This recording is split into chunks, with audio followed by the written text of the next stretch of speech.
It is impossible within an hour or an hour and a half to cover such a vast field. But what I shall be doing, I shall deal with the beginnings of man and the African contribution to that. And I shall go on to deal with what has become absolutely critical in the reassessment of African man. Most of us are aware and most of us are given credit for our great music, our great contributions to sports, etc., which is good. But few of us are given credit for tremendous intellectual and scientific contributions. And I want you to become particularly aware of these contributions, because Europe, so-called Western civilization, owes a great deal to many of these contributions. And I want to begin, therefore, by talking about the origins of man and to go on to deal with sciences in inner Africa before the Holocaust, before the slave trade, and to touch also on the African element in Egyptian civilization, which is greatly misunderstood, and its profound impact on Europe through Greece, and finally to deal with the impact of the Moors and the African element among the Moors and the impact of the Moors on the sciences of Europe on the edge of the Renaissance and the Industrial Revolution. Now, it has long been understood and accepted that man was born in Africa. That has never been in great dispute, in fact, over the last 20 to 25 years. What has been in dispute as to whether it mattered. Because when I was going to university in England, it was said, yes, man is born in Africa, but he came to Europe in a very low-level stage, not complete man. And then he evolved to proper man in Europe, and then complete proper man in Europe and Asia, then went back into Africa to help his benighted brothers. So the fact that man was born in Africa was not used in our favor. What has been discovered within the last 5 years is that not only was the first man born in Africa, but the last man. In other words, it is not a question of who started the human race, because the first human being is not complete, is not very advanced. There are 6 sequences before we come to final man. Neanderthal man, for example, is also African. He enters Europe, he enters Asia, but he has a lobe in the brain missing. He's not complete. What we have discovered in the last 5 years is the last man, modern man, is African. That about 140,000 years ago, we're not pretty sure of the exact date. Scientists are working on the possibility that it's between 140,000 to 200,000, but they are almost unanimously agreed now that the last man, the fully evolved modern man that peoples this planet, is African man. He has an African brain. And that he moved into Europe, he spread across Africa, he moved into Europe, he moved into Asia, he displaced Aryan types in the sequence of man, and that type, that final modern man, is caught in the ice in Europe in a period known as the worm interstadial, and about 55,000 years ago, changes begin to take place. These changes are superficial changes. They do not involve any new evolutionary phase, they involve mutations. In other words, the African is capable of producing all the races in the world, since it is through him other races spring. You have the albino type, for example, where in the ice you have the dropping of melanin, or the inactivity in the melanocytes, the dropping of pigmentation, because it becomes a disadvantage in certain extreme ice conditions, not temperate zones where we're living now. It becomes a disadvantage because in the tropic and subtropical regions where man was born, he had to have melanin shield in order to protect him from the intense ultraviolet radiation. In the ice, where light was tangential, it was an advantage for the sun to go right through the skin without the melanin shield. Hence the albino type began to have a survival capacity over the darker type in the ice, and then you have a stabilization of that type, which is still Africoid in feature, But the first change is melanin change, which produces changes in color of skin and color of hair, color of eyes, etc. You then have superficial morphological change, which affects the structure of the face, like the narrowing of the nose. The narrow nose is more effective in warming cold air. So that you have other things that follow this, contractions, like the mouth, the nose, etc. You have a broader type of face among the so-called sun people, and a narrower type of face or narrow features among the so-called ice people. European man, that is the Caucasoid type, does not emerge until about 55,000 years ago. Okay, so though you have about 5 million years of evolution of man, you do not get the final modern man in Africa until about 140 to 200,000 years ago, and then you have European man appearing, Caucasoid man appearing in Europe about 55,000 years ago. And then you have in Asia a complicated situation, because you have both the Africoid Asiatic, there are about 100 million black people in Asia today, and you also have the invasion of Europeans or the Aryan type in India, so you get an Indo-Aryan type as well, with more European type features but with darker skin. So that you have explanations emerging now for the differences between races which are superficial. The differences between races today, particularly in America, do not remain superficial simply because of the fact that slavery and the denial of status to black people and the denial of their humanities created an entirely new situation. That is the reason why it has become necessary to make distinctions, and it has become necessary to discuss the contributions of the African type as distinct from that of the Caucasoid type, because every attempt has been made over the last few hundred years to deny us any significant role in history. We have been completely wiped out of history. Wherever we appear only as slaves, servants, little people. And in fact, all studies of Africa until recently, 95% of the studies in Africa are of little people.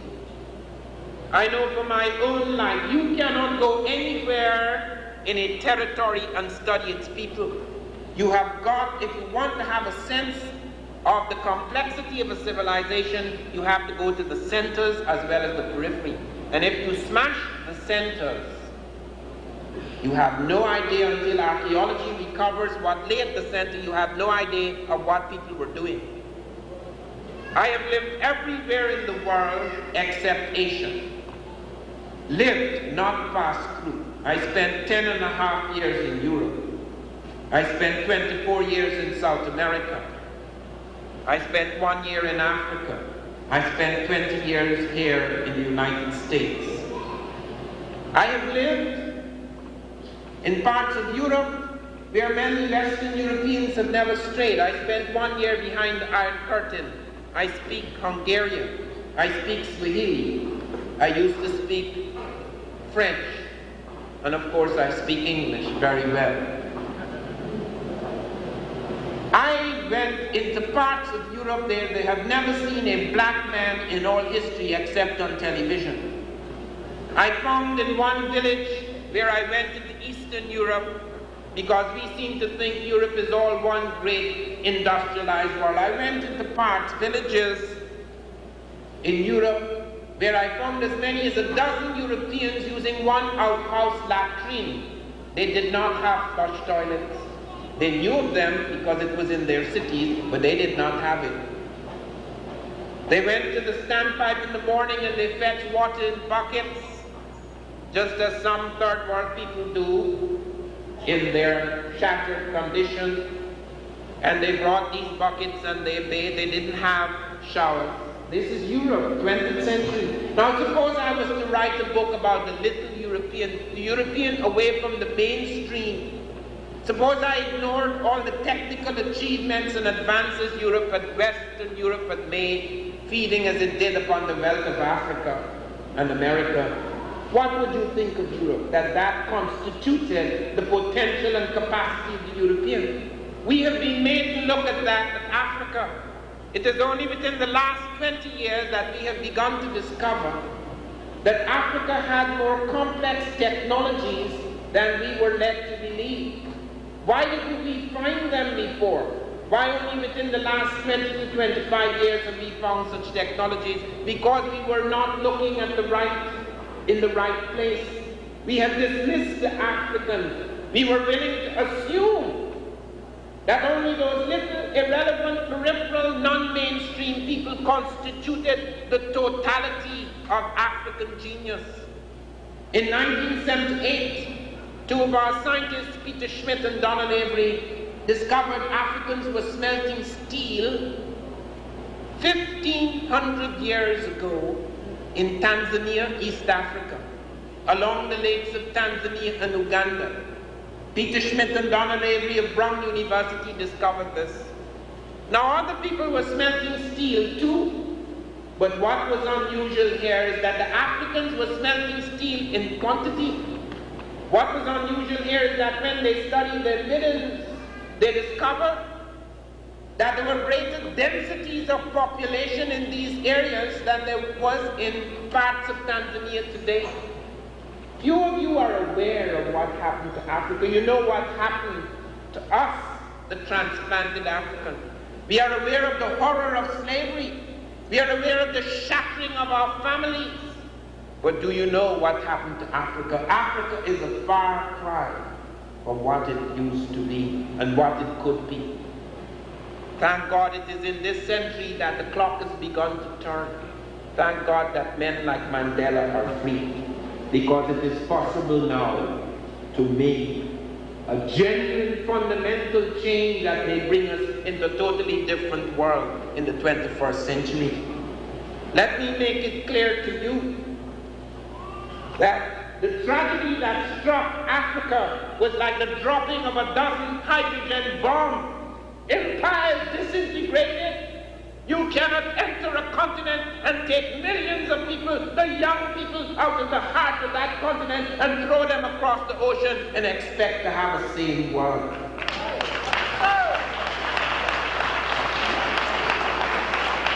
Africa was recrossed, its boundaries were recrossed, even people who were close together became enemies. The shock was cataclysmic, and it profoundly affected, it altered the burgeoning technologies of Africa. Look at the steel machine. When we found the steel machine, they discovered that Africans were producing steel at temperatures of 1,850 degrees centigrade. That is 200 degrees higher than any machine on earth until the 19th century. This they were doing in the 5th century. They discovered that Africans were not only producing at these high temperatures, they were producing steel in a single stage process. To do this, it called for iron crystallization, which involves a semiconductor technology unknown in the world until the late 19th, early 20th century. They were doing it in the 5th. Even when the great German scientist George Wilhelm Siemens discovered the process for mass producing steel in the middle of the 19th century, the Europeans produced steel in two crude processes. First, the sintering of solid particles, and then the final stage. The Africans were doing it in a single stage. And then came another shock.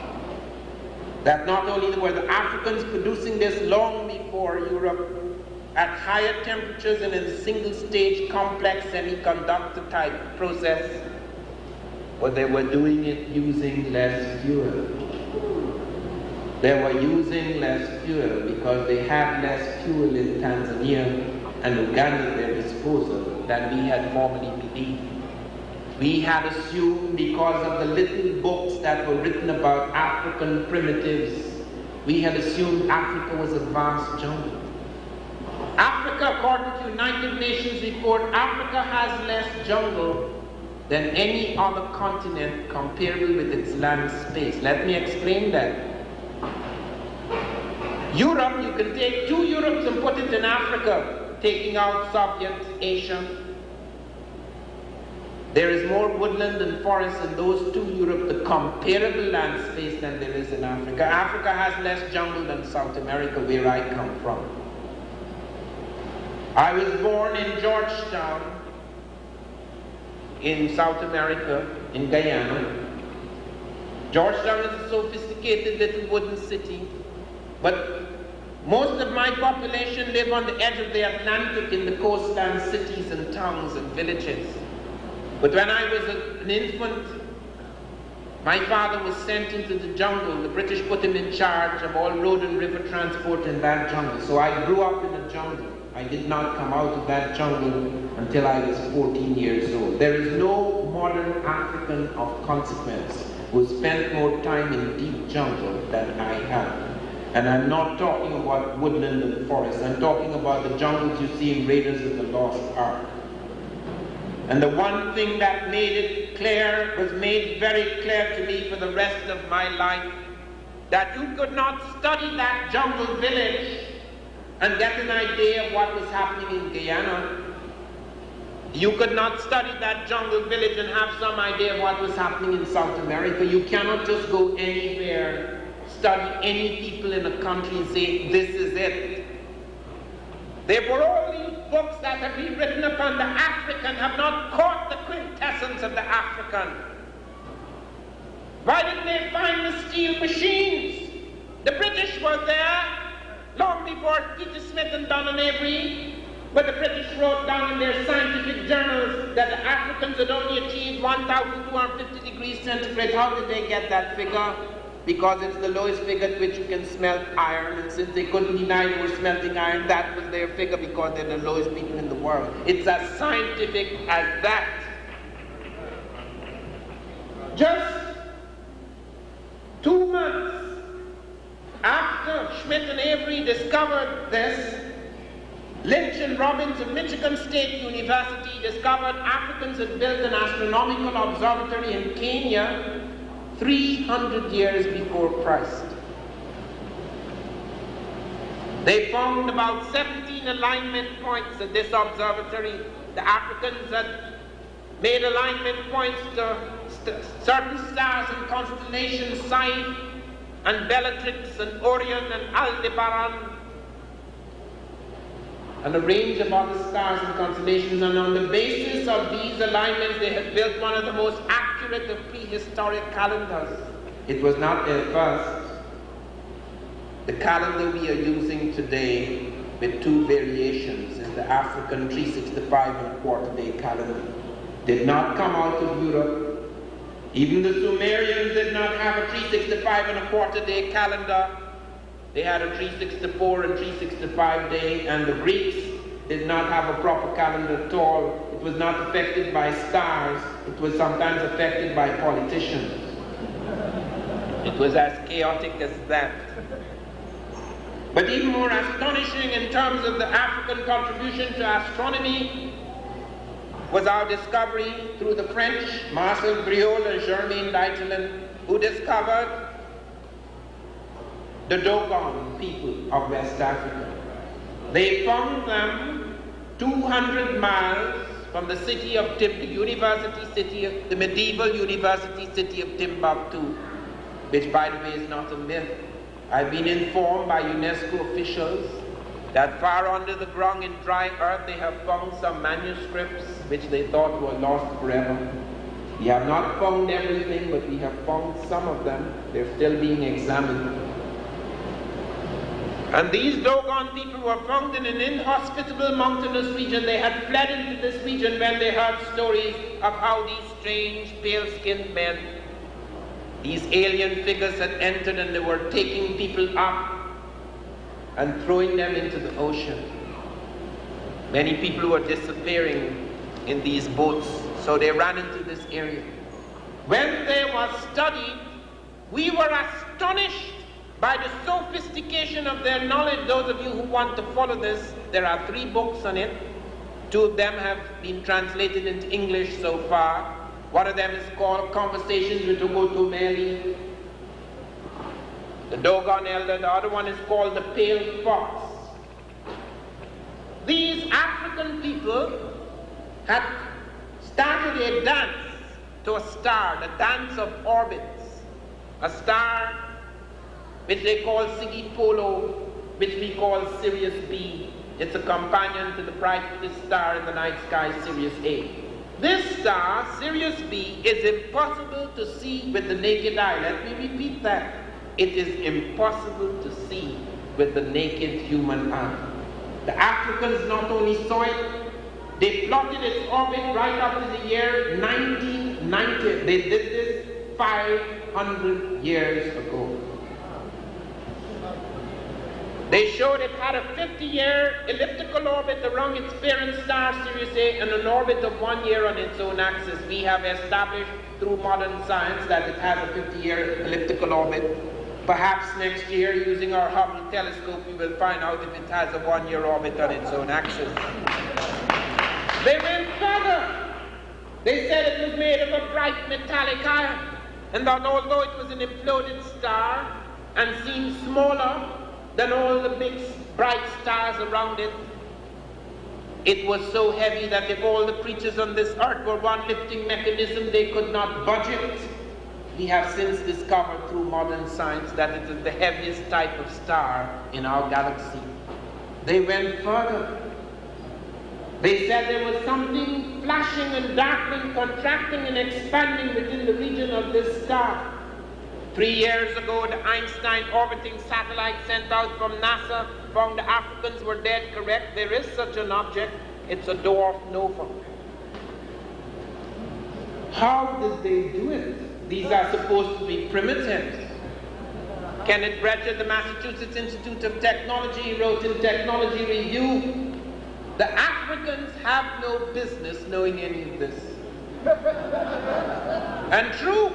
The African we know, the African we've been made to see in books is a simple, nice fellow living on the edge of civilization, and we praise him for his humanity because we do know, and this is a fact, civilization is not just machines. Civilization is the humanization of the human. And therefore, there is good in saying that simple people, because they're not capable of the wickedness of more advanced people, that's good. But we're not just simple people. Because that kind of astronomy indicated they were involved in complex things. The Russians, I had communication with them some years ago because the New York Times, I brought out an essay in the New York Times on its op-ed page on December the 4th, 1975, Archaeology's discovery of an African presence in America, which the New York Times subtitled Bad News for Columbus. That article went all over the world, and then I got a letter from academician Sanarov of a Russian science city in Asia. They said that they'd been working for some time on Pacific migrations, not just the Bering Strait migrations of the native Americans who came across the Bering Straits, but also migrations from Japan in pre-Columbian times, which I mentioned in my book, is the finds Jomon pottery in Ecuador. In fact, the Japanese were the first people to offer to translate my book into Japanese, though my publisher rejected that without even informing me. But nevertheless, they wanted to know more about these Atlantic migrations since they had concentrated on Pacific migrations. They did not do this out of prejudice. They did this because they had no real contact with Africa in earlier times, and that they were interested, they wanted to know more about this. So a correspondence began, and they eventually informed me, because I was very curious as to what they'd found in Egypt, because they spent a lot of time in Egypt before eventually they were kicked out. And they told me that one of their scientists, Bolosimo, had discovered perfectly ground spherical crystal lenses in ancient Africa, leading them to the conclusion that some Africans had telescopes. The Egyptians, Galileo had told us that there were telescopes in ancient Egypt. In fact, Galileo used an African water clock in one of his experiments in accelerated motion. And it is possible, since the Dogon kept up a linkage with the Egyptians even after the fall of ancient Egypt, that they could have got telescopes through there, but they could have got it through their own work, though it may have disappeared over time. But we cannot explain away these things because they do indicate sophistication in technology which we are not aware of, because we are finding these things in shattered worlds. The Dogon preserved their shattered world because they fled and thereby protected themselves by going into an inhospitable mountainous region, protected themselves from the European invaders. Mathematical systems, we did not know those existed in Africa. Why? Because we went into the bush. We were interested in finger counting. It looks so exotic. It makes good television. Then Claudia Zaslavsky spent a great part of her life studying what Africans were doing in mathematics.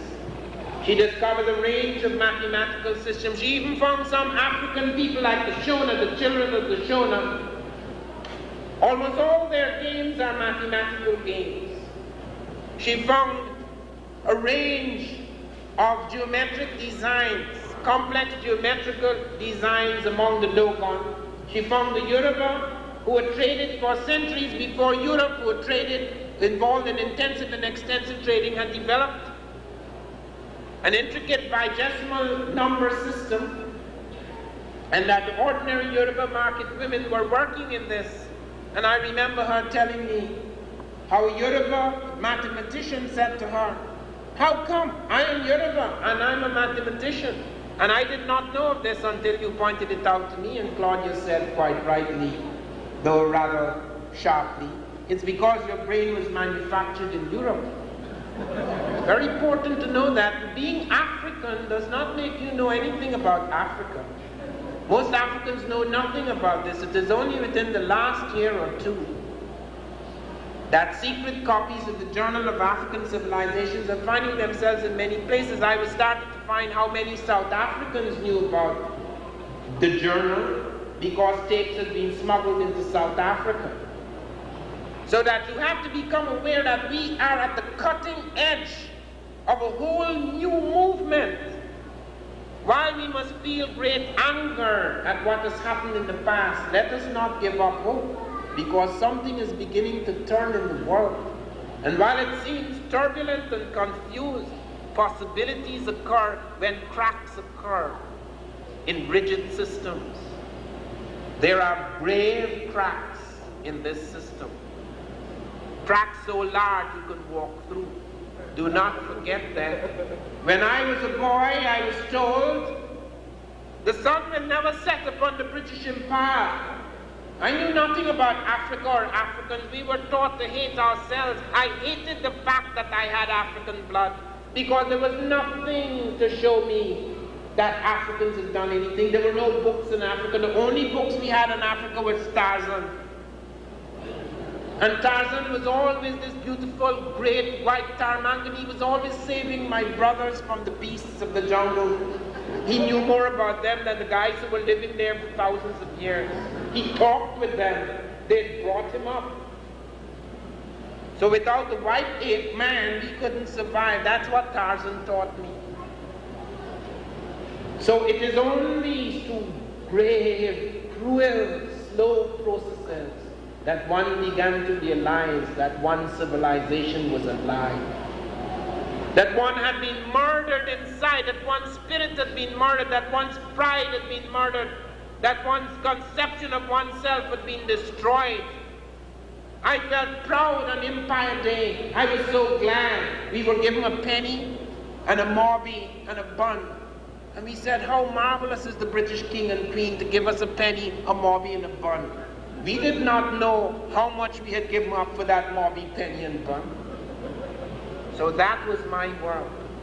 And I believed, as many of us believed, that the sun would never set in the British Empire. By the time I became a man, it had not only set but gone down. This is the century, therefore, in which we have to find hope again. While we must be filled with anger by the horrors of the Holocaust, never let us lose faith Never let our children lose faith that we can change the world, because that's the only thing that we know for certain in the universe. It never remains the same. Not only do worlds change, stars change, planets change, man also changes. And therefore we have got to become aware of this history, because it has the capacity to change us.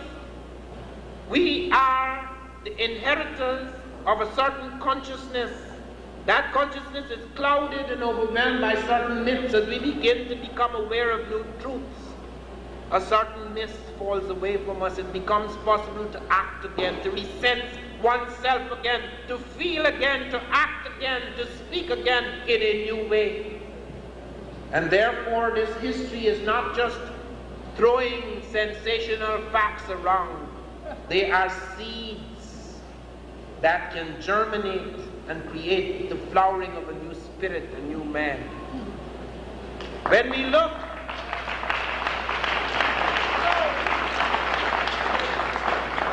at Africa, when I was in university in London, I was so proud to go to university. It was impossible to go to university. There was no university in my country. When I was 16 years old, the highest you could go was high school. There was no college. I'd finished my exams. I had to sit all the exams over again at 17 to get 10 more marks, because only the person who came first for the whole country could go to university. So you had to get the highest marks in the country to enter university. You had to be the brightest person for that year. So I did my exams all over again at 18 for the third time to get 10 more marks. But I couldn't do it, because only the scientists, people who took the precise sciences like mathematics and chemistry and physics, they got the scholarship. So I stayed at home. It took me 10 years before I got into university. I got into university at 28. I got my first degree BA at 32. I hear people around here in their early 20s talking about their life is finished. What absurdity.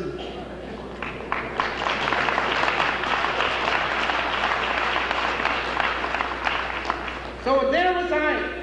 And I was particularly chosen because I had written a special series of things in the Caribbean novel. I was not in this. I was writing novels.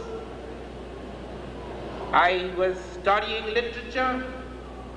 And the thing that attracted me to Africa was the sophistication of its literature, not anthropology. I never entered anthropology initially. It was literature.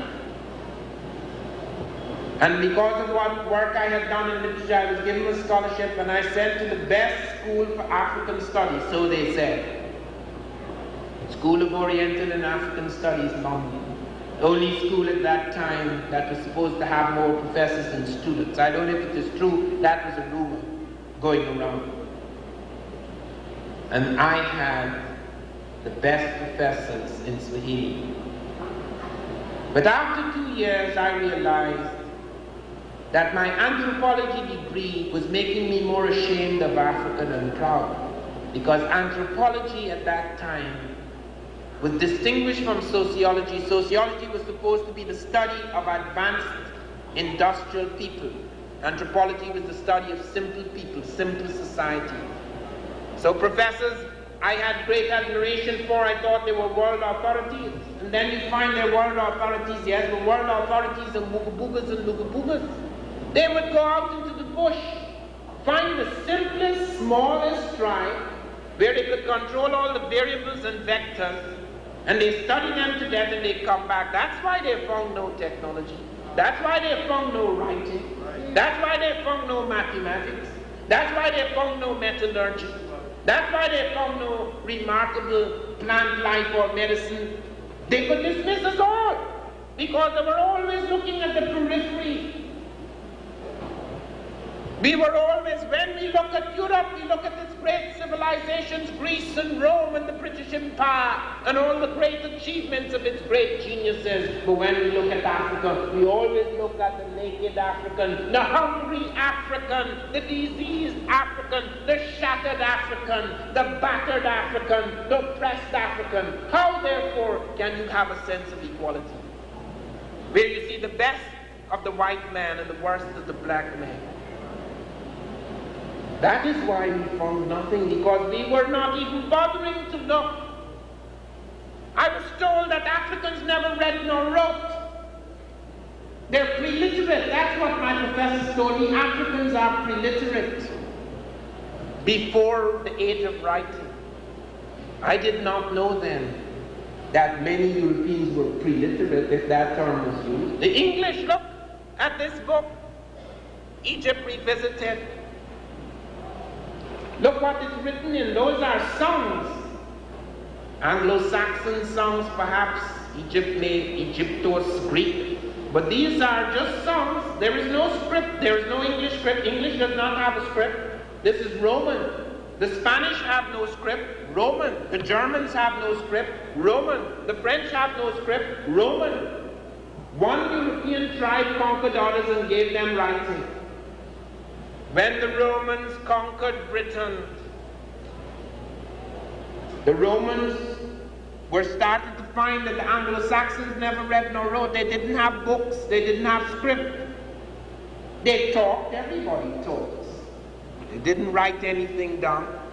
And I remember as a boy, I read the Roman and Greek classics because my father had come third in the British world in Greek, and he had all the Greek and Roman classics. And at that time I thought that there were only three civilizations in the world, the Roman, the Greek, and the British. And I read when Cicero said, when they had beaten the English down, he said, these people are so ignorant, I am not even sure we can turn them into good slaves. So what are the scripts that Europe has? Europe has Greek script, it has Roman script, there's the Cyrillic alphabet in Russia, there's the Phoenician script, which is half and half, greatly influenced by the Egyptian. There's the Celtic script, which according to the Book of Ballymote is not entirely European. Does Africa have less? Africa has the Mandé script. You can go back to Utmurtetek 3,200 years before Christ and see the script, writings, inscriptions on the Sahara walls. You see it surviving in the modern period, the Vai. Africa has the Akan script, both a drum script and a written script. It has about 145 symbols. Nyangoran Bua of the Ivorian coast has shown us this script. He's written a whole book about that script. Europeans didn't know it was a script. They thought it was just gold weights because that's what they were interested in. There's the Faka script, the only script that traveled from Africa to America. It's used in Suriname. We found Africans writing to their girlfriends in the Faka script. When Africans were brought out of Africa, they were usually split up. If they spoke the same language, they were separated. But they made the mistake in Suriname. They were in such a hurry to get labor that they took large sections of a tribe and brought them over. And they brought their script, which still survives, the Faka script. And there's the Meroitic script at UNESCO. We have discovered more than 800 books written by Africans before Christ. At least 600 years before Christ, it's in Meroitic. My good friend and colleague in Okanta spoke of him, Sheikh Anthony Diop, took us further than anyone else in the decipherment of the Meroitic script. His death is a great blow to us. It has thrown us back by at least 20 years. We are extremely fortunate, however, that we have a genius in Africa who may take his place.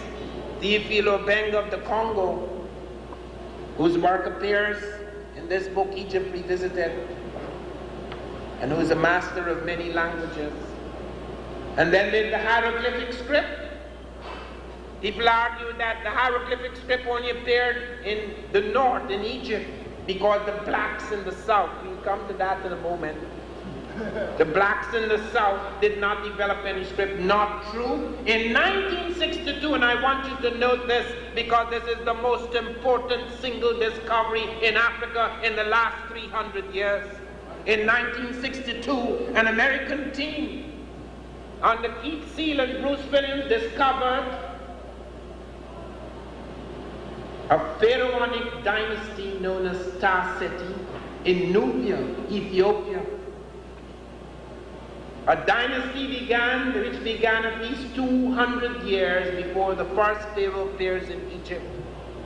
Among the indisputably black people of the Sudan at a place called Qustul, Qustul, they found a pharaonic dynasty establishing clearly for the first time that the pharaonic empire, the pharaonic dynasty, the pharaonic culture was born not in Egypt but in Nubia. And there they found evidence of at least 12 black kings who reigned in Nubia at Qustul on the edge of the Sudan at least 200 years before Nama or Scorpion or Menes appears in Egypt. And there they found the palace facades and the palace erects. And there they found the costumes of the pharaohs, and there they found the falcon god Horus, part of the Trinity, Osiris, Isis, and Horus. And there they found on the black king's head the crown of the south, which was to join later the crown of the north. It has an unmistakable shape. And there they found the boat that takes the pharaohs to the underworld, all in the king's chambers. They came upon 33 large tombs. The Russians had just finished building the Aswan Dam for Egypt, and the waters were to flood over part of Nubia, and the great archaeological treasures would be lost forever. And teams rushed down from all over the world. The American team was extremely fortunate because they found an enormous cemetery which they call Cemetery L, and there they found 33 large tombs as large as that of the great northern kings of a later time, Ka and Nama at Abydos. And there they found thousands of stoneware vessels and pottery and ancient cloth and jewelry, and they brought them back to the United States, where for 16 years they painfully pieced it together until a picture began to appear, establishing very clearly that pharaonic dynasties, pharaonic empires, pharaonic culture was not born north in Egypt, it was born in Nubia, south of Egypt. This has been a great controversy. Within the last few months, I have been attacked viciously by the New York Times, the Washington Post, Biblical Archaeology, the Smithsonian, because of this book. This is no joke. The claim to Egypt is a very serious matter because it affects everything. Egypt has left a lasting impression on the world. The word Christ, K-R-S-T, is an Egyptian word. The word thought comes from the Egyptian god Thoth, the god of learning. The word Africa comes from the Egyptian word Afrika, which means beginnings.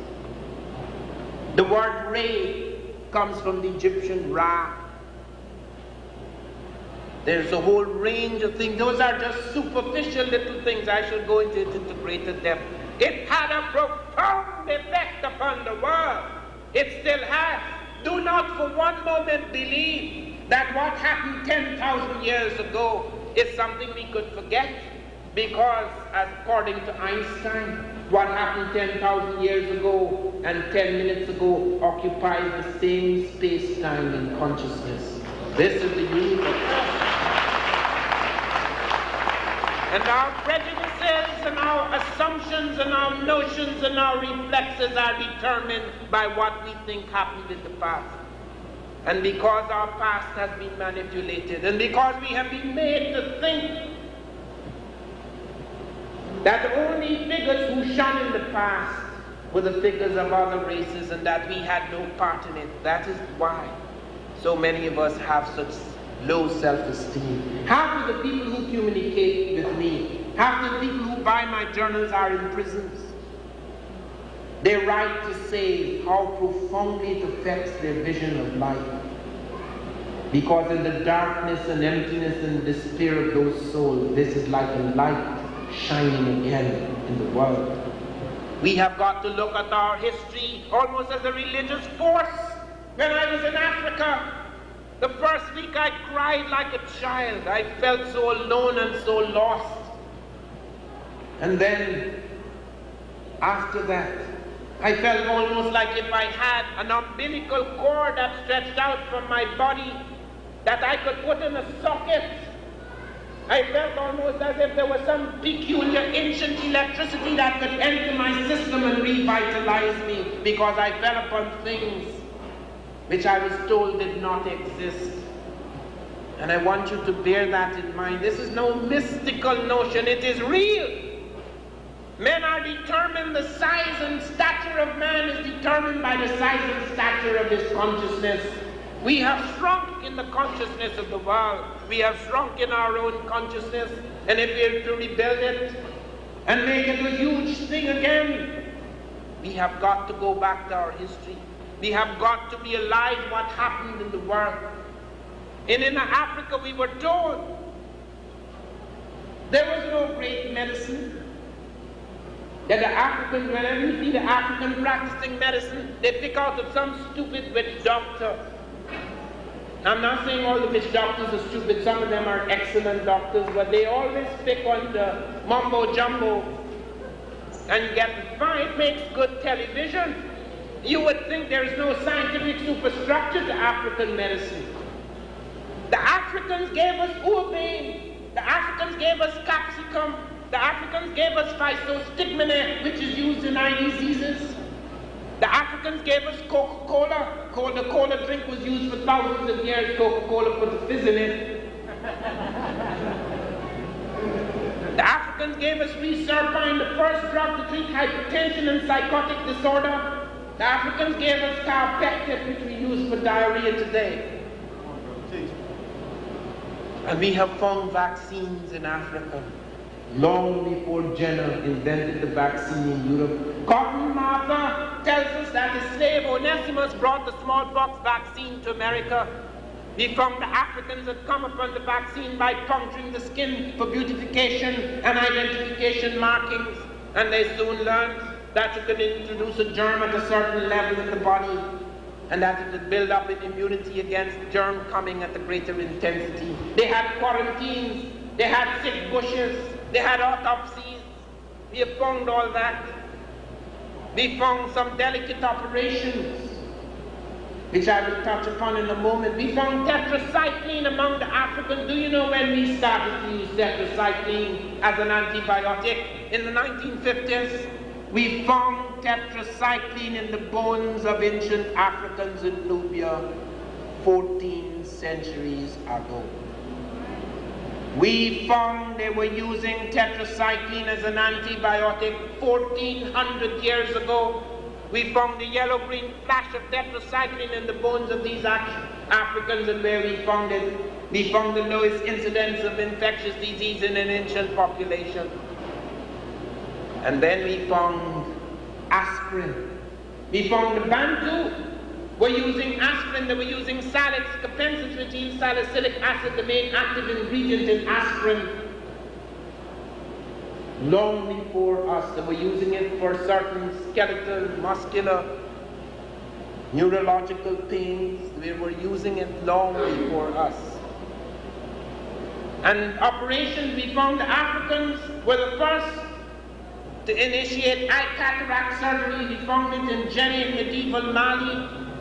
We found the Africans had still solutions that could almost freeze the eyeball, and that they could take delicate instruments and knock the cataract off the eye.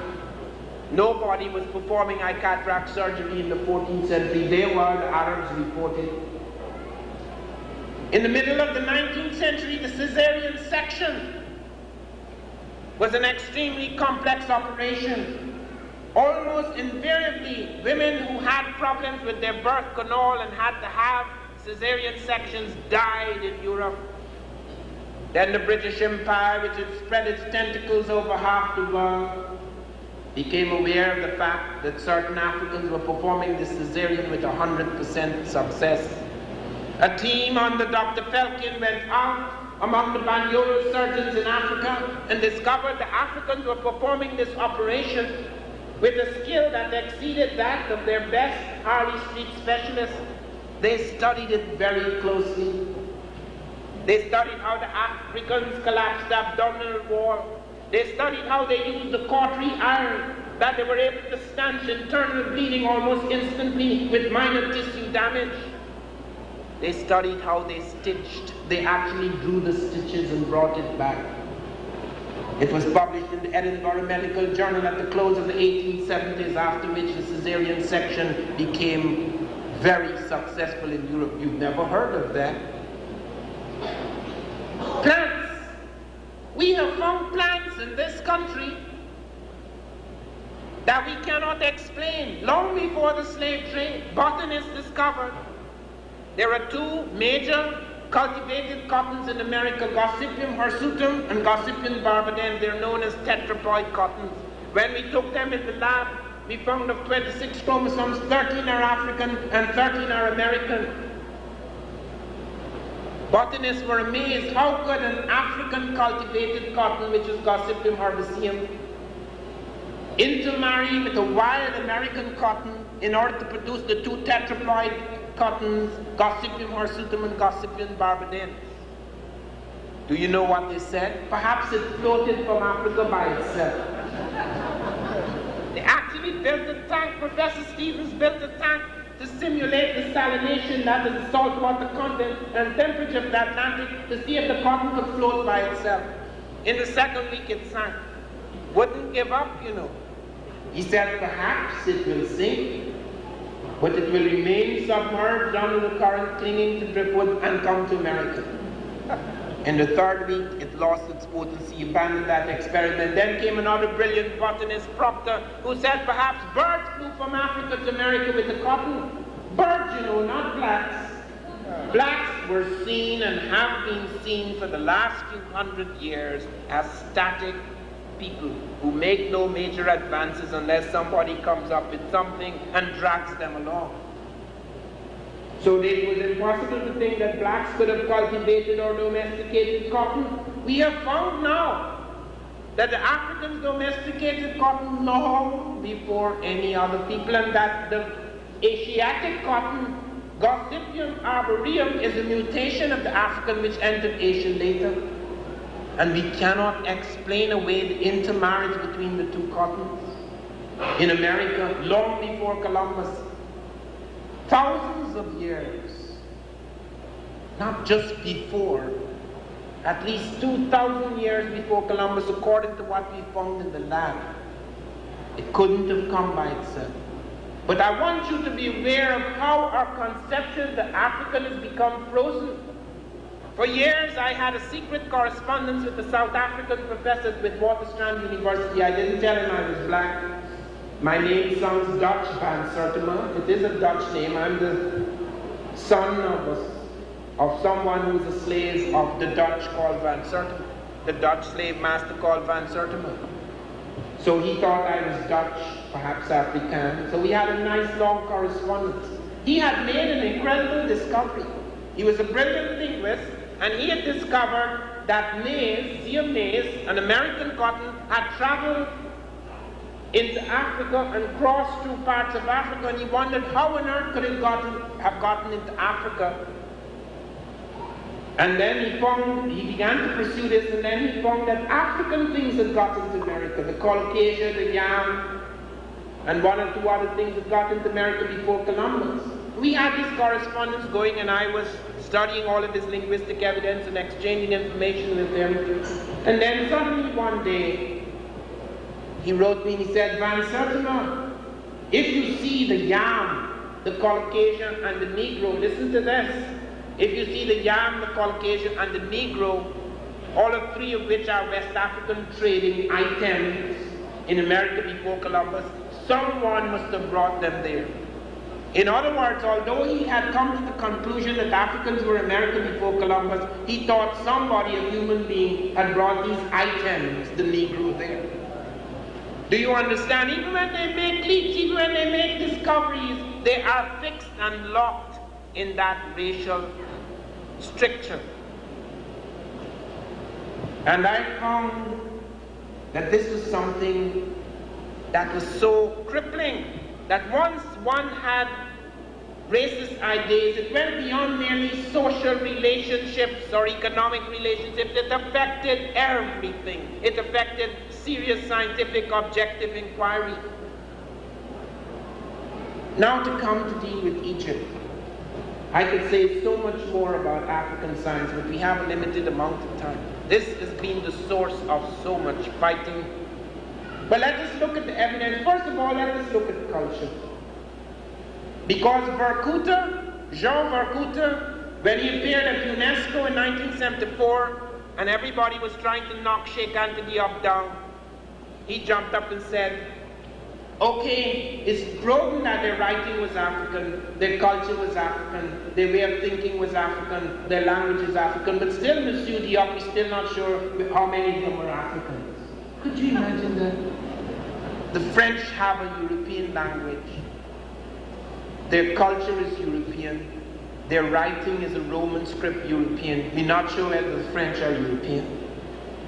That is the extraordinary situation. In 1974, a break occurred in this subject. For the first time, a world body invited Africans to talk about African history. African history had always been written by outsiders.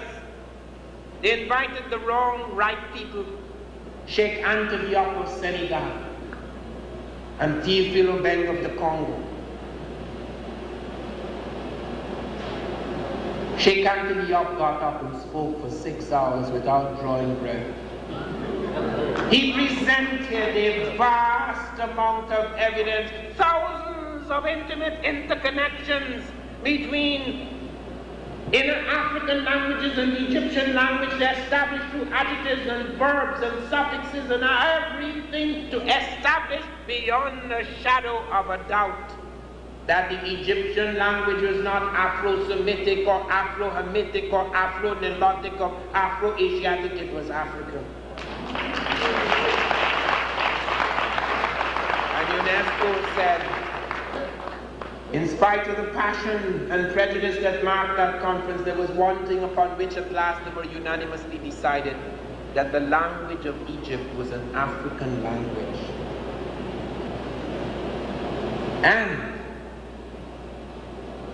Sheikh Anta Diop showed that many of the Greek and Romans who had seen, they had entered, they were not guessing as we may guess now, they were there. They had attacked the people, invaded them, captured the place. And they said they were black-skinned with woolly hair. Herodotus makes it quite clear. These are black-skinned people with woolly hair.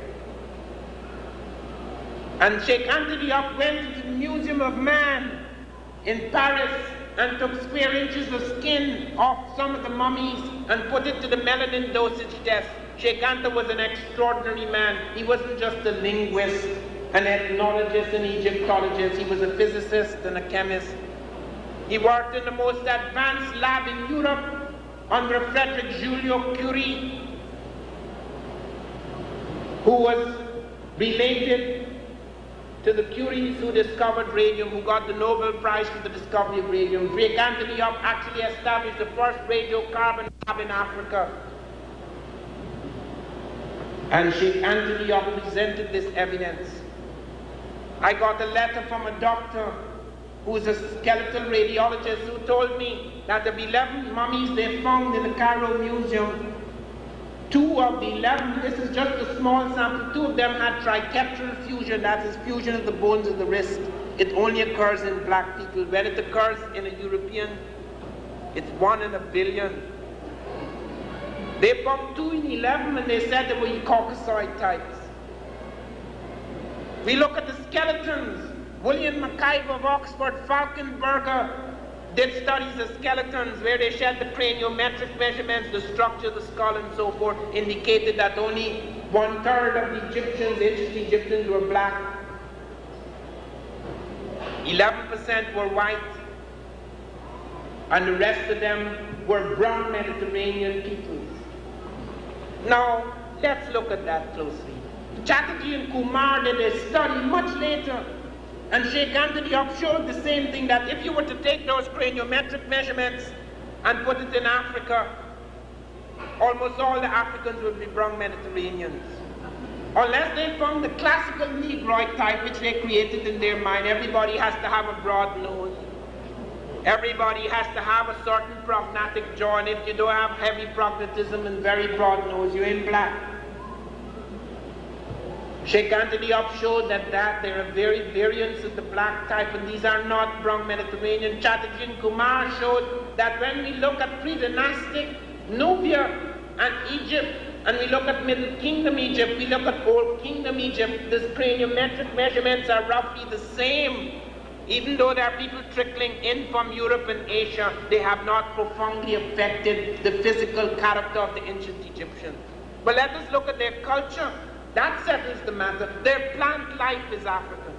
The bottle gourd, the cotton, the tamarind fruit, the oil palm fruit, the watermelon, a range of their plants, African. If the Mediterraneans were coming in, where are their plants?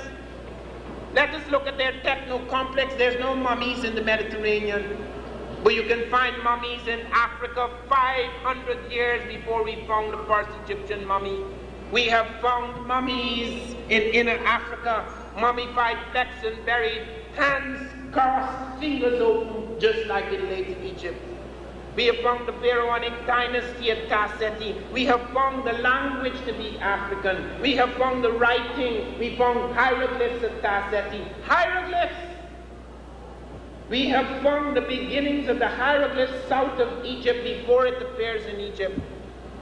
We have found all their rituals to be African. Their circumcision is African. Their totemism is African. Their form of divine kingship is distinct from any divine kingship in Asia, and it does not exist in Europe. Now, how could the rituals of a people be African? Their techno-complex be African. Their plant life be African. Their language be African. Their writing be African, and they're not Africans in Africa. It's so ridiculous. And then the Egyptian delegates of all people, and the modern Egyptians, please note, because several of you are going on pilgrimages to Egypt and you're making big mistakes about certain things. The modern Egyptian is not necessarily native to place. Some of them are, many of them are not. They can claim the pyramids, they are later invaders. It's just like most of us in this room, white or black, we are not Native Americans. We are later Americans. Most of the Egyptians are later Egyptians. They're not native to place. Sadat was an exception. When Sadat was here, he said on CBS, they struck it off the air, I am a black man, and I'm the first true pharaoh in 2,000 years. No melodramatic statement, but he wanted to make a distinction. Yet when we put a black man to place Sadat, some of you remember, it was banned in Egypt. They don't want the black man playing Sadat. Now, I'm not attacking all modern Egyptians. I've had to work with them, but some of them are very, very prejudiced. They would not want to be associated in that way. They tell you things like, ancient Egyptian heritage is neither white nor black. Now, it is true, and let us say this if it needs to be said. To distinguish the world as a place of people of color and people without color, the colors of human beings are superficial things. They have become less so here in America because of savage, brutal things which have not passed. We have been separated in that way. It is not entirely our fault.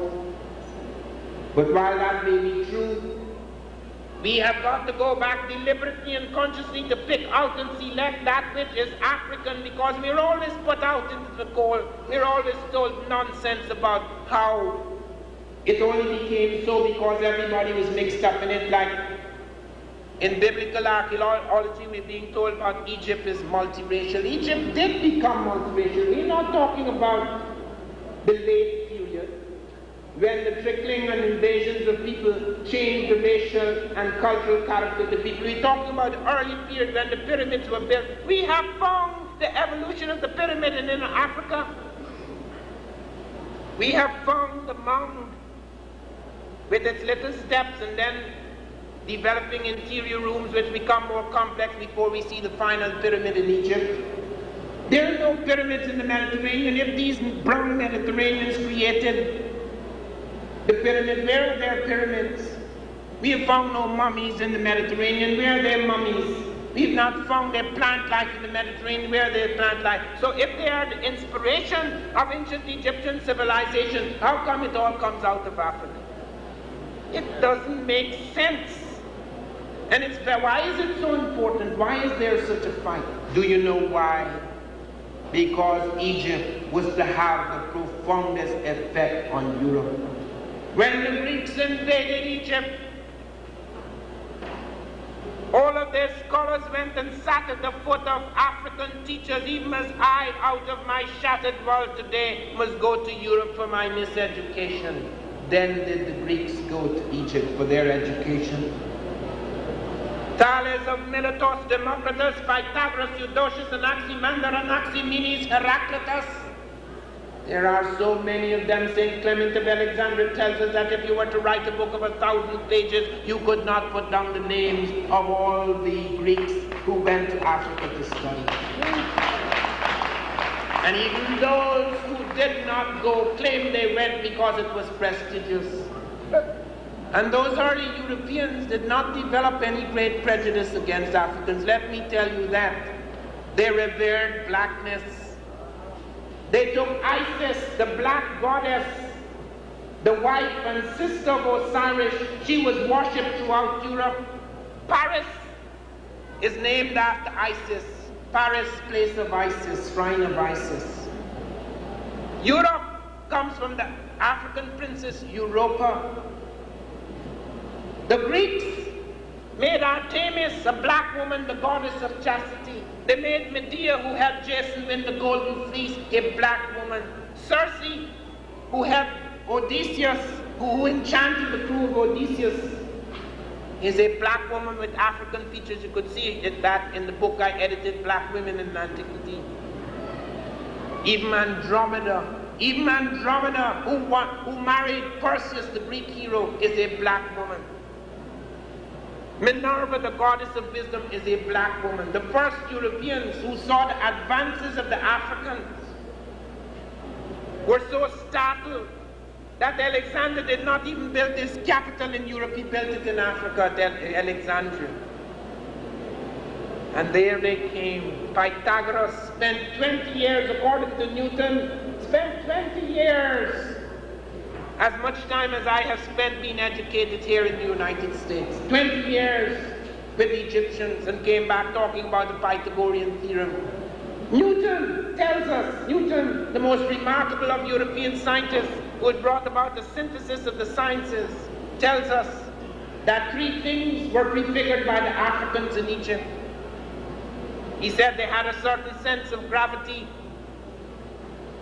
that they had a sense of the atom, they call it the monad, and although they had certain mystical notions about it, they recognized it as the building block of the physical universe. He said they were the first people to develop a heliocentric theory of the solar system. Europeans thought that the sun was the center. They thought that the earth was the center. It was the Egyptians who knew that the sun was the center. And there were so many other things.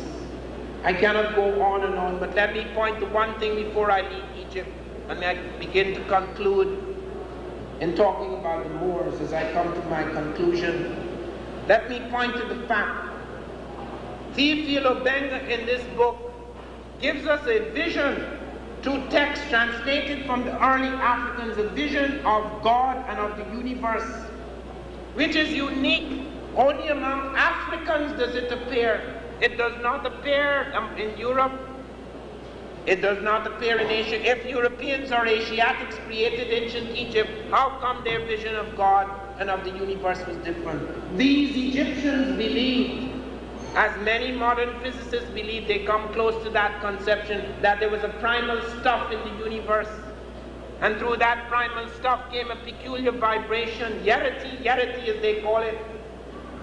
They call God the same thing that the Dogon call God. Some of the Bantu call God. The Egyptians have the same name. If it's Mediterranean, how come they do not have that name? And they believe that this primal stuff slowly grew to consciousness, and then there came this incredible consciousness of all things, God, who then reconstituted the primal stuff of the universe and set the present universe on its course. They believed of a universe before this universe. That's unique. It may not be true because no man will ever know what is the morning of time. We believe with this Hubble telescope we will come close to staring into the eye of God, the beginning of times. But whether we do or we do not, in terms of its modernity, in terms of its uniqueness, in terms of its complexity, only in Africa, among the Dogon and among some of the Bantu, you can find parallels with this. So how could it, all of this, be African, and these people, the majority at least, are not African? But let me come to the last period, the Moors. After the greatness and glory of Greece and Rome had faded, Europe fell into a dark age. It went into decline. It went behind the great powers in Africa and Asia. And then came something worse than AIDS, the Black Death. The Black Death practically decimated Europe. In some places it killed 50% of the population. As we go out in the morning to empty garbage, in every European home, in some places, they had to empty a body every morning. And then came an invasion from outside. The Africans and the Arabs invaded Europe. They ran into Spain, they took it over. They ran into Portugal, they took it over. They took over Sicily. They got a small part of France right up to Tarascon. And they introduced something unusual into Europe and to a great part of Africa. They introduced 4 Muslim dynasties into Europe: the Umayyad dynasty, the Abbasid dynasty, the Almoravid dynasty, and the Almohade dynasty, the last 2 of which were formed on the Senegal River. And they went into Europe. And they brought so much. Europe had 2 universities. Europe was 99% illiterate, as was the rest of the world. Only a small group of people read and wrote. And they introduced 17 universities into Europe. Everything that could be translated in the known world and the past world. Out of Egypt, out of China, out of India, out of Persia, out of Arabia, out of Timbuktu and other places, centers of learning in Africa, it was all brought up, translated into Arabic, which, by the way, as a script, was created by a black African, Abul Aswan, according to the diaries of Ibn Khalikan. And this was brought up into Europe. They brought lemon into Europe for the first time. They brought strawberries for the first time. They brought ginger for the first time. They brought the cotton industry into Europe. They brought windmills for the first time into Europe. They brought crankshafts. They brought worm and pinion gears operated hydraulically. They brought new concepts in trigonometry. They brought algebra. They brought eyeglasses. The first people to cut eyeglasses in Europe were the Moors. They brought new concepts in agriculture. They brought lighting. There was not a single street, there was not a single city in Europe that was lighted. Not London, not Paris. But where the Moors were in Cordoba, you could walk for miles by the flash of lamps. The finest silk in the world was produced in Murcia, where the Moors were. The finest blades in the world were cut at Toledo, where the Moors were. The finest sashes in the world were in Almeria, where the Moors were. The finest leather in the world was in Morocco, where the Moors were. The finest carpets were made in Tulala, where the Moors were. And they brought so much. They only insisted, it is true, that every people suffer from an invasion, but they did not take away the language of the Europeans. They did not take away their legal system. They did not take away their humanity. They did not totally take away their status. They merely insisted that they should have some say in the election of bishops, and since at that time the church was more powerful than the state in some places, it was a reasonable request. They brought public libraries into Europe. There was not a single public library in Europe, only private libraries owned by small groups who read and wrote. They introduced public baths into Europe. They introduced public markets into Europe. They introduced air conditioning into Europe. Air conditioning perfumed by flowers, mind you. They introduced hot and cold water systems into Europe, as in parts of North Africa. They ran water from the mountain in lead pipes into the cities. They introduced so many things. And as I told Congress, when Columbus sailed, the Latin sails on the ships of Columbus and Vespucci were Arab Latin sails which Arabs and Africans were using on the Indian Ocean. The Africans were not new to water. The longest trade, the longest sea traffic lanes in the world were the Niger and the Nile. They were not new to water, and it wasn't just inland stream. The Chinese report, according to Duivendak, that Africans were bringing elephants to the court of China 2 centuries before Columbus. You can't take elephants to China in a dugout.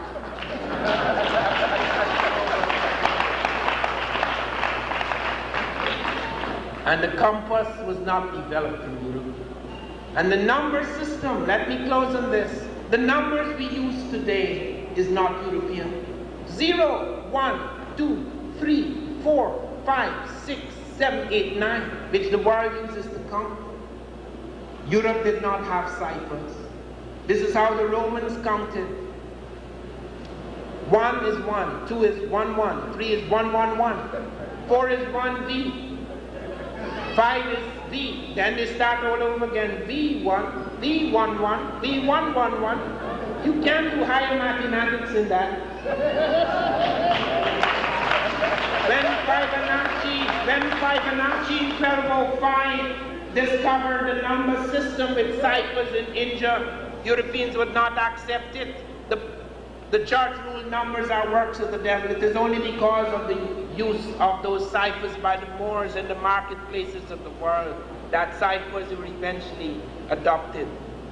They call it Arabic numerals, but we found it came out from India. We do not know if the Indians got it from elsewhere. We can't swear about that. And the gun is not European. Gunpowder technology was taken out of China by the Moors, and the first evidence we have of the use of the gun is the Moors attacking India. Europeans took that and it became the source of great tragedy for other countries. So I want to say this.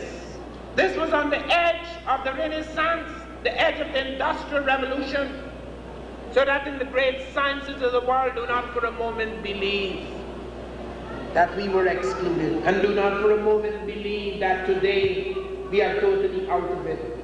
I have been in Bell Labs, the largest research facility in the world, private research facility in the world. I've been at NASA. I'm one of the people who was sent to Kennedy Space Center to witness the blast off of the first black into space.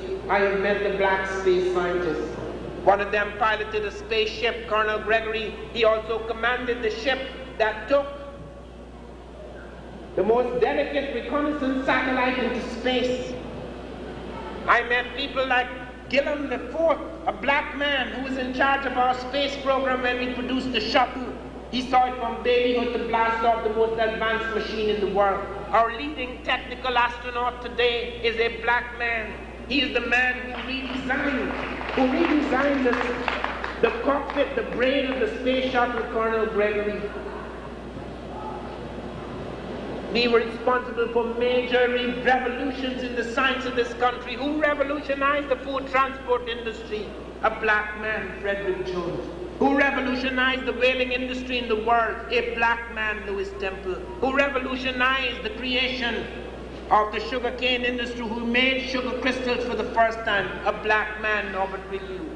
Who revolutionized the shoe industry? Who created the first machine to mass produce shoes? A black man, Jan Manzilega. Who revolutionized the communications industry, the light guide, cables industry?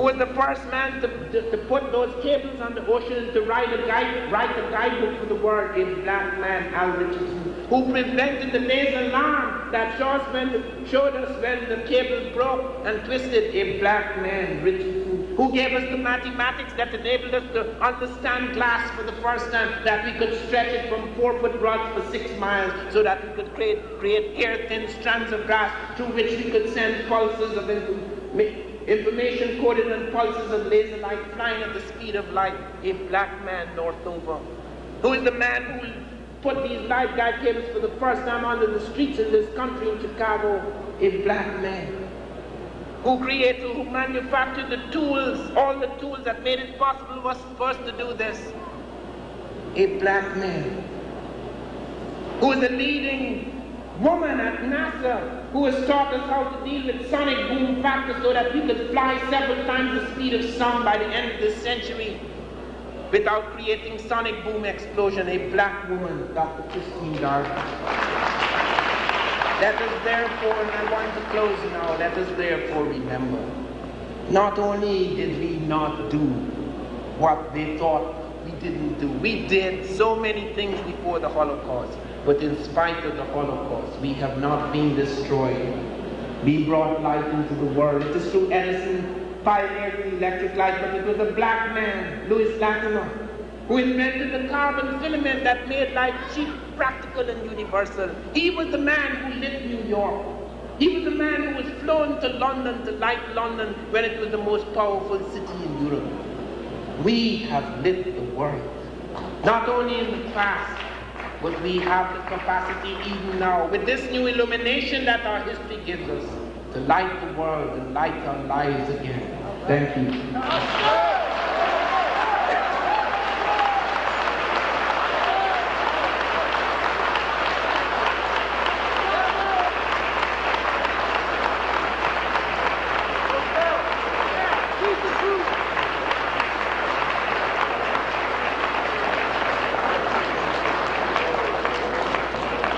Now I want you to look very closely at these slides. Okay, we'll just spend another 15 minutes in which I will point out certain slides to you. Some of them go beyond the lecture.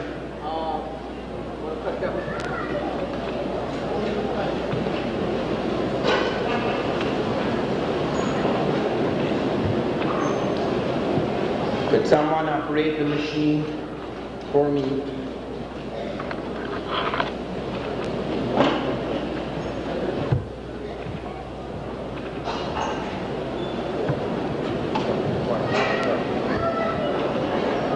Could you alter?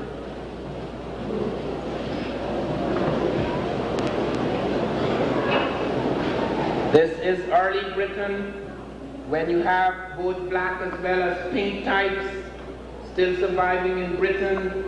When the Romans attacked Britain, they found among the white Britons many people who were Ethiopian in caste and color. This is from Royal Crest in Britain.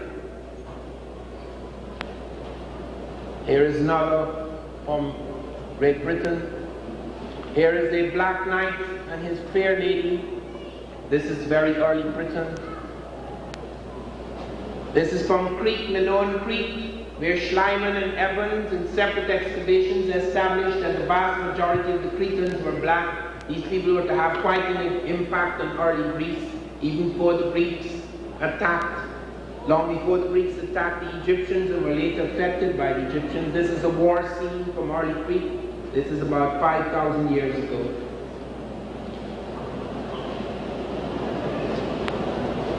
This is from ancient boats in Crete, and Africans were in charge. This is the captain of the guards in ancient Crete. This is a priest from Pylos in ancient Crete. This is a stag hunt in ancient Crete. This is the first evidence we have at Wadi Kubaniya in the north and Wadi Tushka in the edge of Sudan that Africans had entered the age of cultivated crops thousands of years before any other civilization. This is about 18,000 years old, the first mortar and pestle to grind grain found in Africa. This is from Tarseti, one of the thousands of fragments showing a range of things like the kind of the palace facade in Serex, the boat of the underworld that takes the pharaohs to the underworld, the king sitting in the middle with the strange cap, pharaonic cap, the falcon, indicating the falcon god Horus. This is Osiris. Note now, in spite of the broad nose and the full lips, that he appears to have red skin. He does not have red skin. Red ochre was used in Africa for thousands of years. It's found in southern African paintings when there were no people in the world but blacks. Red ochre is used to indicate vitality, okay, because it's red as blood. Yellow is used on women to indicate fertility. So that this red and yellow, when I was interviewed by the New York Times in February, that was the first question they asked me. If these people are black, how come the men have red skin and the women have yellow skin? And I said, there is no race with red men and yellow women. These are artistic conventions. They ignored it. They never published that. This is his wife. This is Isis. This is the couple, and there in her arms is Horus. This is the beginning of the Holy Trinity. Osiris is the male aspect of God. Isis is the female aspect of God. Horus is the child, forming the Holy Trinity, the first family.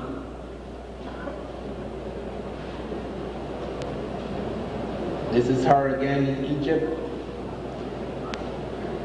This is her in Spain. Because the Black Madonna, she was the prototype of the Black Madonna. It was to touch a great number of countries across Europe. Even the lunatic Caligula, the Roman lunatic Caligula, had a shrine to Isis. And you would never guess who this is. This is Pope Miltiades. Pope Miltiades, the Black Pope of Rome. This is a painting more than 1,000 years old. It was in St. Peter's Basilica. It's probably now in the Vatican. This man was the Pope of Rome between 311 to 314 AD. He was the Pope at the same time that Constantine, the emperor, was converted to Christianity and stopped the persecution of the Christians and gave back the property of the church, back to the Pope.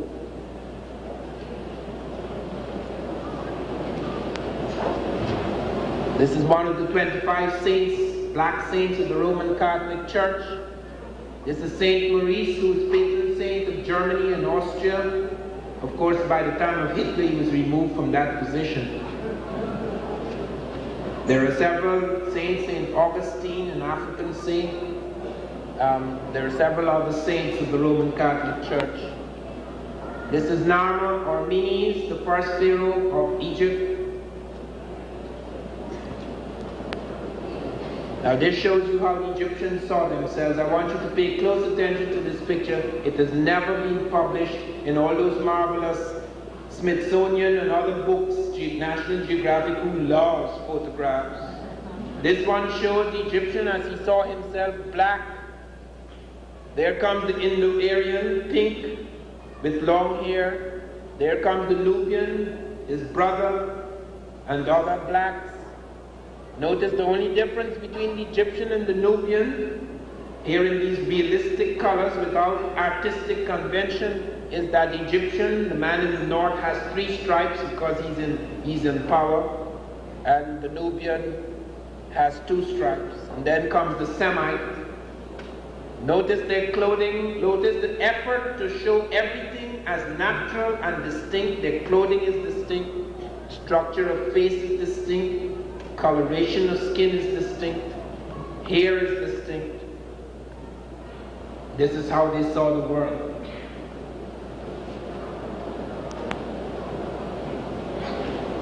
This is Zosa, who was the pharaoh.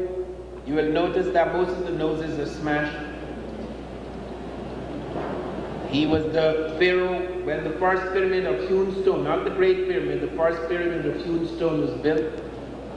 And it was built by Imhotep. This black man, the multi-genius of the ancient world that was worshipped by both Europeans and Africans, Europeans know him as Imhotep, Africans know him as Imhotep. He was the Prime Minister of Egypt under Zosa. He was the chief architect who built the world's first pyramid of hewn stone. He was also a doctor. He's known as the father of medicine, not Hippocrates. Hippocrates, by the way, thought that the brain was a gland. Right? Whereas the Egyptians, 1,000 years before Hippocrates, had mapped the cortices of the human brain.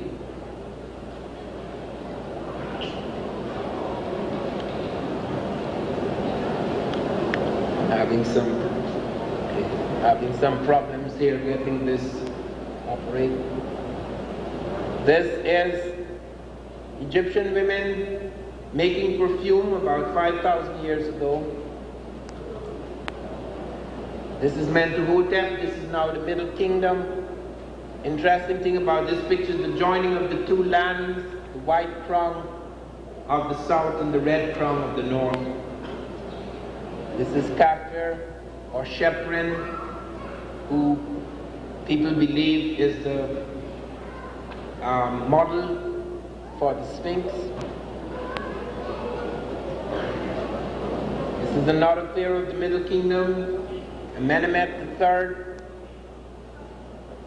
This is Djedefre. Notice always the noses have to be put back together again. Middle Kingdom. This is Sesostris III. He led armies in many places. He conquered 110 cities in Asia. He's also possibly responsible for blacks appearing in Russia. The Russians found, about 40 to 50 years ago, the Russians found a whole village in the Caucasus in the heart of Russia composed purely of black people. They wondered where they came from. We do believe it had something to do with Sesostris, the movement of Sesostris' army. This is Akhenaten, son of a Nubian woman, Tai. He was responsible for the religious reformation. He insisted that there was only one God.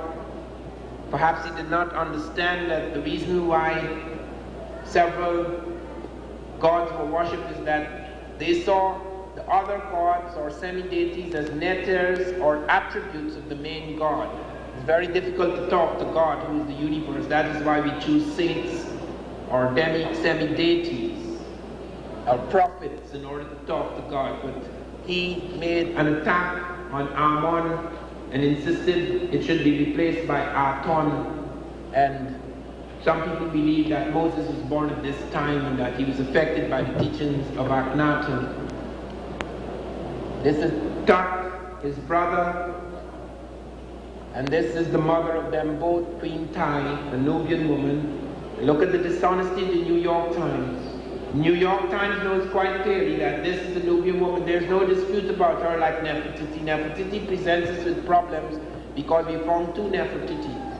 We found the Berlin bust, which may or may not be a fake, which has a cast of feature that is not necessarily Africoid.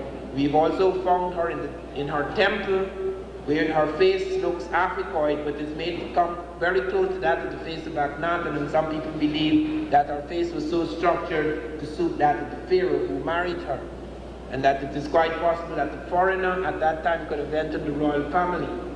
That has nothing to do with the ethnicity of the Egyptians. Napoleon married a mulatto from the Caribbean. That didn't make the French mulattoes. So I mean, that is a ridiculous argument. Here is Queen Tai, who at the age of 13 married her pharaoh, who was 51. She gave birth to 3 sons, 2 of whom are very famous: Akhenaten, Tutankhamun, Smenkare. She was worshipped by many people. Everything she did was became a model.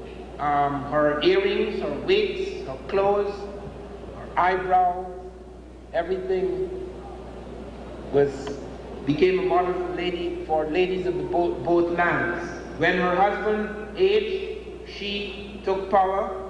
When her son Tutankhamun was too young to rule, she became queen regent. When Akhenaten became so involved with the religious reformation, she protected the motherland. This is her granddaughter. This is the last of the great sun kings of the ancient world, Taharqa. He, at the age of 21, entered the battlefield of Jerusalem to protect the Jews from the attack of the Syrians. The Jews, as you know, were largely black in Egypt in early times. They became mixed with other peoples. So you have the Semitic type, and today the type that is most numerous among the Jews are the European Jews, but the early Jews are largely black types. And even though there is a charge, most of references in the Bible are anti-Egypt, by the way, because the Jews who wrote the Bible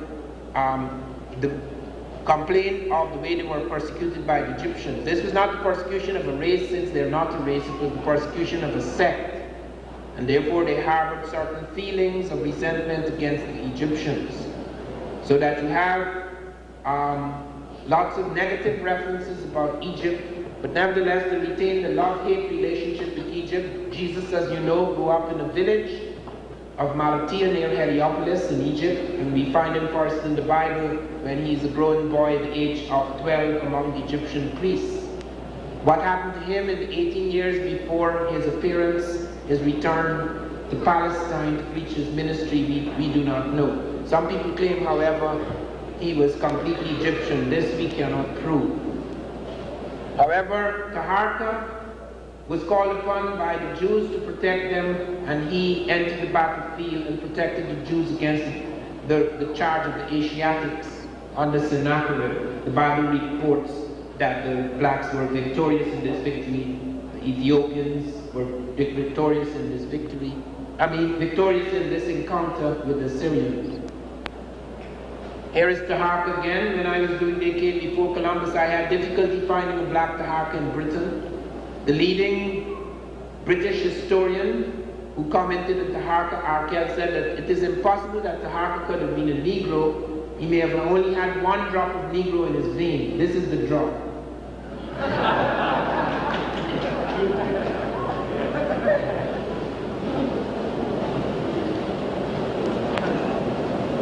Now this is an African princess in Egypt.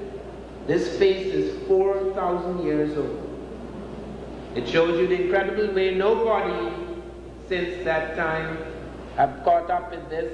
This is her African hair, her skin, her eyebrows, her eyelashes, her teeth, all preserved over 4,000 years. This shows you Maasai, pure African, no mixture. It shows you the problems that occurred when sculptures were made of some women who differed from the basic Africoid type. This is wigs, African wigs, used by Egyptians in early times. You had great difficulty photographing this in the Cairo Museum. This is medical texts of Egypt. This is trepanation, boring a circular hole in the skull to relieve pressure in the brain by the ancient Egyptians. It is an operation that was performed on ex-President Reagan recently when he fell from his horse. Some people believe it should have been performed earlier. Medical instruments, ancient medical instruments of Egypt. Mathematical papyri of Egypt. Wheel chariot. Not wheel chariot, wheel ladder in building the pyramids. Mixture found, that mysterious mixture found which Egyptians used to make the ground icy, smooth as ice, so they could push huge objects across it. Diagram showing how everything they built in the pyramid related to certain knowledge of the cosmos. How their metaphysics and their science fused. This shows you, once again, you see the red and the yellow. Woman's face, clearly Africoid, yet she has yellow skin. It's not yellow skin, it's yellow ochre, symbol of fertility. We wondered how they could go far below the pyramids and yet light it up. How could they see on the ground? There was no electricity, there's no evidence of lamps or candles. And then we found that they had ventilator shafts that were aligned to certain stars and the sun, and that they had metallic mirrors and they could ricochet the light on the ground. First steam engine, 300 BC. First glider, 300 BC. NASA informed me of this. This is the Carthaginian period, where after the victory by Hannibal against Rome, coins were struck showing the African elephants and African types. This is the iron furnace that turned out to be a steel smelting furnace. This is the plotting of Sirius B by the Dogon. That was the astronomical observatory at Namaratunga in Kenya. This is the plotting of Sirius B by the Dogon up to the year 1990. This is the cesarean section observed among the Banyura surgeons. This is from Zimbabwe, largest stone city in the world, 800 years old. Conical tower where you could see from the top of this tower any figure in the valley 30 miles beneath. I'm going to rush over this. These are ships used 1,000 years before Christ by Africans in the Indian Ocean, the Swahili people. This is a boat used 1,000 years before Christ, recreated by Africans in 1969, crossed the Atlantic using current power, showing that they could have done the journey on these currents. This shows the currents, latitudes of the currents, shows how Africa was linked up before the Holocaust. This is the most remarkable map in the world, showing Africans had mapped. They had the correct latitude and longitudinal coordinates between the African Atlantic coast and the American Atlantic coast, and they had mapped the Amazon, and they had mapped the Charter River in Colombia for 300 miles. There it is again. This is several blacks were adopted by royal families in Europe. This is the Tsar Peter of Russia adopted this black boy who became a general in the Russian army.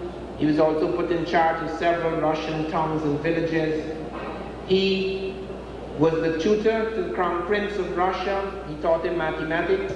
He also, when he was an ambassador, he signed a treaty between Sweden and Russia. He was the grandfather of Pushkin, who is seen here, the greatest of early Russian poets. This is a result of a liaison between a pope and an African woman. This is Pope Clement VIII, who had an African mistress who gave birth to the Duke of Florence. This is a very remarkable scandal in France, where many of the French kings had African mistresses, and black was considered to be the color of beauty, hence you have a lot of the nobility and the royal family involved with black women. Shakespeare had an African mistress, Lucy of Clerkenwell. He wrote an ode to her. And this is the famous Black Nun of Moray. Because Louis XIV had an affair with a black woman, his wife, Queen Marie-Therese, had an affair with a black man and gave birth to this child. When she was born, Louis turned to the doctors and said, "How could I give birth to a black child?" The doctor said, "You see that black man in your coat? Now, it is possible that when your wife was pregnant, he looked at her and the child turned black." And King Louis XIV said it must have been a very penetrating look. Anyway, Nabo disappeared and she was sent to a monastery where she died. And last of the pictures we have to end now. This is a captain of the guards among the Moors. This is warriors behind the veil from the Senegal. This is the Prime Minister of Sicily during the Moorish invasion. This is Africans performing circumcision ritual in the heart of Spain during their occupation of Spain.